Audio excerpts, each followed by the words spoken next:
Hello, আমি সুদীপ্তা। তোমরা দেখছো আরবি ক্রিয়েটর নতুন একটি ব্লগের সাথে। আজকে চলে গিয়েছিলাম আমাদের দেশের বাড়িতে।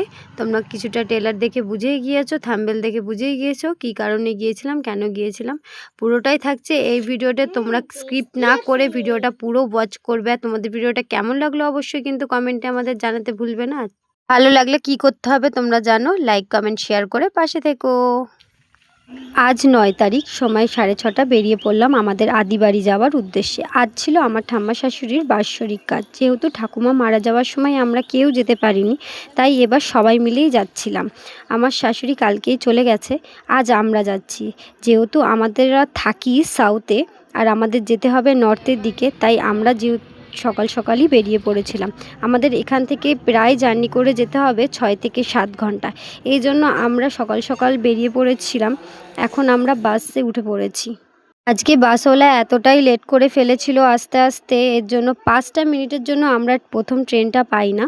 আর এরপরে ট্রেন ছিল প্রায় 10টা 16। আমরা 8টা 45-এ ট্রেনটা মিস করি। 10টা 16 প্রায় 1 ঘন্টা 10 মিনিট স্টেশনে বসে থেকেছিলাম। আর ভালো লাগছিল, আমরা প্রচুর বোরিং হচ্ছিলাম। তার মধ্যে রানাঘাট এসি লোকাল যাচ্ছিলো আমাদের সামনে দিয়ে, আমরা তাই একটু দেখলাম। আর আমার মেয়ে খুব বায়না করছিল যে এসি লোকালে উঠবে। আর এই 1 ঘন্টা 10 মিনিটের ব্যবধানে স্টেশনে এতটাই ভিড় হয়ে গিয়েছিল, তোমরা কম বেশি জানো বনগাঁ লোকালে কী ভিড় হতে পারে। আর তার জন্যই আমি ট্রেনে কোনো ক্লিপ নিতে পারিনি। আমরা চলে আসি সরাসরি বনগাঁতে। বনগাঁয় নামি প্রায় 1টা 15। আর তোমাদেরকে একটা জিনিস বলি, এই ব্রিজটা তোমরা কারা কারা চেনো, বনগাঁর দিকে যারা আছো তারা তো অবশ্যই চেনো। তাছাড়াও যদি কেউ চিনে থাকো অবশ্যই নদীটার নাম আমার সাথে শেয়ার করবে। 2টো ব্রিজ আছে পরপর, তোমরা একটু জানাবে আমাকে। যাই হোক, এই ব্রিজটা টপকে আর ওই পাশের যে ব্রিজটা দেখতে পাচ্ছ ওটা ওই পার ব্রিজ। ওই পার দিয়েই আমরা আবার যাব। এই যে টোটো উঠে পড়েছি, প্রায় আমরা বাস স্ট্যান্ডের দিকে যাচ্ছি। কিন্তু সেদিনকে আমাদের একটু তাড়াতাড়ি থাকার কারণে আমরা বাসে উঠিনি, আমরা অটোয় করে বেরিয়ে গেছিলাম। কারণ অটোয় গেলে একটু তাড়াতাড়ি হবে, এই জন্য অটোয় বসে পড়েছি। কিন্তু তবুও আমাদের দেরি হয়ে গেছে, কারণ এইখানে রয়েছে আমরা এখন আশারুতে। আশারু থেকেও প্রায় 1 ঘন্টা লাগবে। বনগাঁ থেকে আশারু আসতে 1 ঘন্টা, আর আশারু থেকে আরও 1 ঘন্টা লাগবে ভিতরে যেতে। তাহলে ভেবে দেখো কতটা দূর এটা। আর আমার যা কষ্ট হচ্ছিল কি বলবো, জলও ছিল না কাছে। লাস্টে একটু ফুটি খেয়ে গলাটা যাই হোক করে জুড়িয়ে নিলাম। সেই দিন অনেকটাই জার্নি করে কিন্তু ঠাকুমার সেই কাজ আমরা ধরতে পারিনি। মনটা খুব খারাপ হচ্ছিল, মেন কাজের টাইমটাতেই আমরা থাকতে পারলাম না।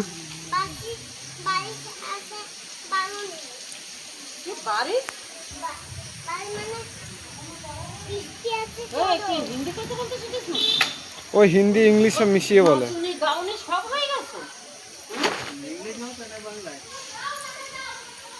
বাংলা ওয়াক। আমরা এখন নামে যাওয়ার উদ্দেশ্যে বেরিয়েছি।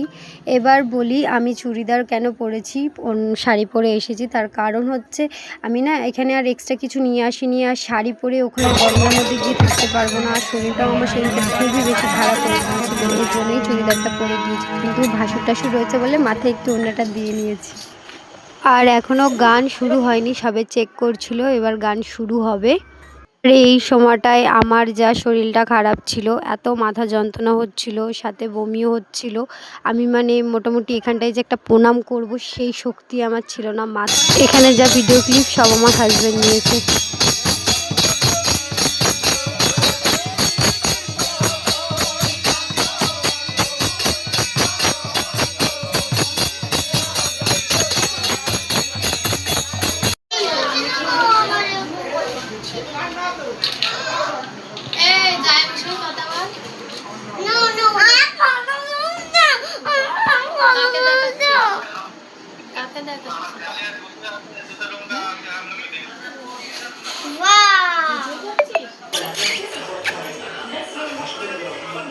বসো বসো বসো, সেট সেট সেট সেট।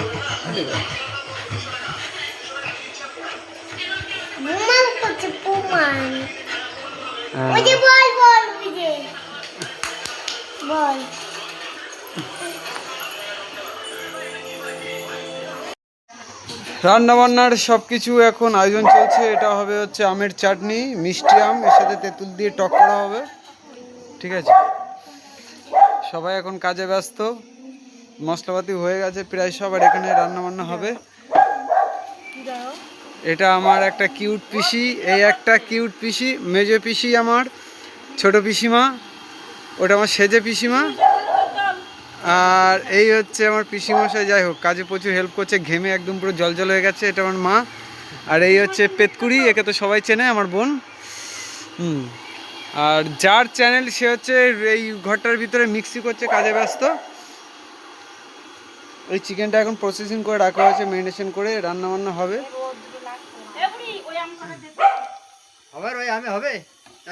আর ব্যাপারটা হচ্ছে সব রান্না বান্না এবার সব আমরা নিজেরাই, মানে যারা আছে বাড়িতে আমরা সবাই নিজেরাই করছি। কালকে ঠাকুমার গেল আপনার বছর ক্রিয়া ছিল, বাৎসরিক ক্রিয়া, ওটা শেষ হয়েছে।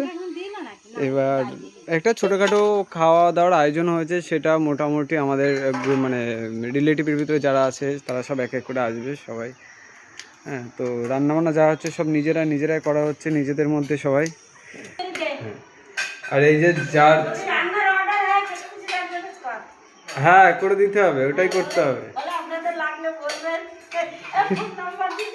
এই যে এই ম্যাডাম এখন হচ্ছে কাজে ব্যস্ত, এই যে মিক্সি করছে সব মশলাপাতি, পোস্ত, এটা মরিচ, এদিকে দেখো ভালো করে দেখে নাও। পোস্ত, মরিচ, এখন সব কিছু বাটে। ও এটা ধনিয়া, এটা মহারাজ মশাই খুব রাগী, ঠিক আছে, কখন কি রেগে যাবে তুমি বুঝতেও পারবে না, ধরতেও পারবে না।